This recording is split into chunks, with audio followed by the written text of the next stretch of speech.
Good day traders, Victor with you here from the Forex Board Trading Academy, and we will be looking today at the Canadian versus Swiss franc currency pair on the 1 hour time frame. Before we get started, I would like to remind you that all the information in this video is for educational purpose only, should not be considered as a financial advice. And what we have on the Canadian versus Swiss franc. Well, I have mentioned already that yesterday about the pound Swiss franc that it does look very bullish, although I didn't get a chance to post the idea for the pound Swiss franc, which already started to move up.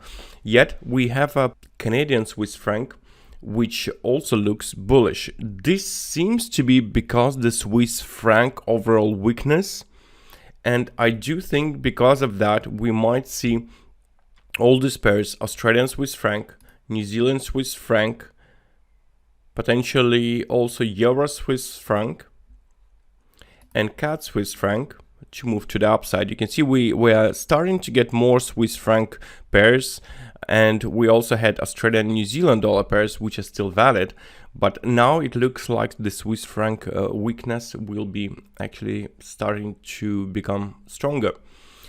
And looking at it technically, what we have is the support downtrend trend line, which was rejected here when price has reached this bottom at 0.6917. The RCI at this stage produced the bullish divergence, and price, what it did, it went above the 50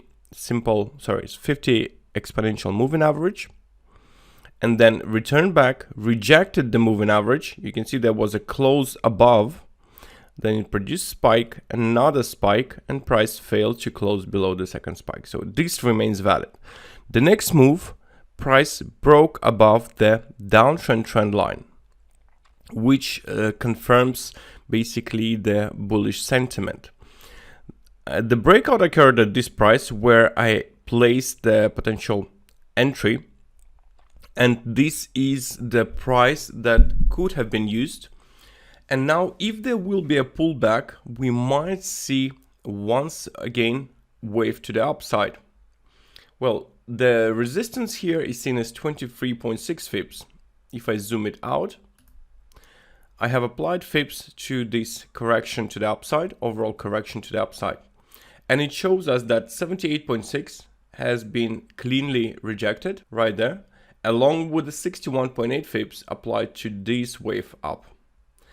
This makes it a very strong support, which was rejected along with the moving average, and the bullish divergence was formed. And the idea basically, if there will be a pullback towards this price and potentially lower, the lower it gets, the better the risk reward will be. And expectancy is for this resistance area.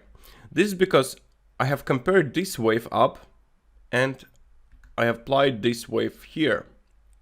So to make it clear, this wave between support and resistance equals to the wave after the breakout. This makes this target perfect, the resistance area, and this is what we're aiming for, this level. But ideally, now to enter now, the risk reward would be 1-to-1, which is not suitable for most traders, although for some it's acceptable. But we're looking at the 1-to-2 risk to reward ratio, and for this reason we need price to get back here. Overall, I was late to see that breakout, and this is the reason I'm actually showing the potential idea if the price will get back to this area.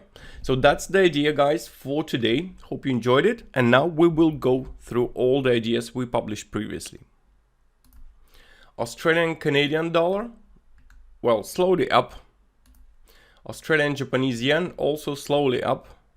Australian Swiss franc, it hasn't broken the moving average, which is also up, especially considering that we have a weak Swiss franc, strong Australian dollar potentially, so this could be starting finally to go up. This is, I think, next week will be fourth week that the price is range trading. Clearly there must be some strong move coming after this accumulation phase, and maybe it will be starting from today, who knows.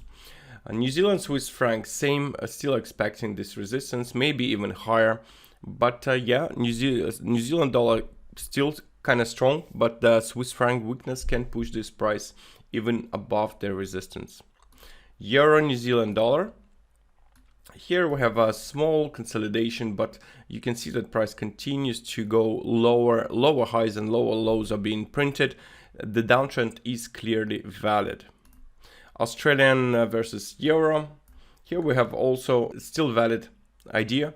The risk reward on this idea is just awesome. I think it's something like, I don't know, let's see. Basically, we have a risk of 64 pips and potential downside target of 550 pips. That makes a risk to reward ratio 8-1. And that's pretty awesome for this kind of risk.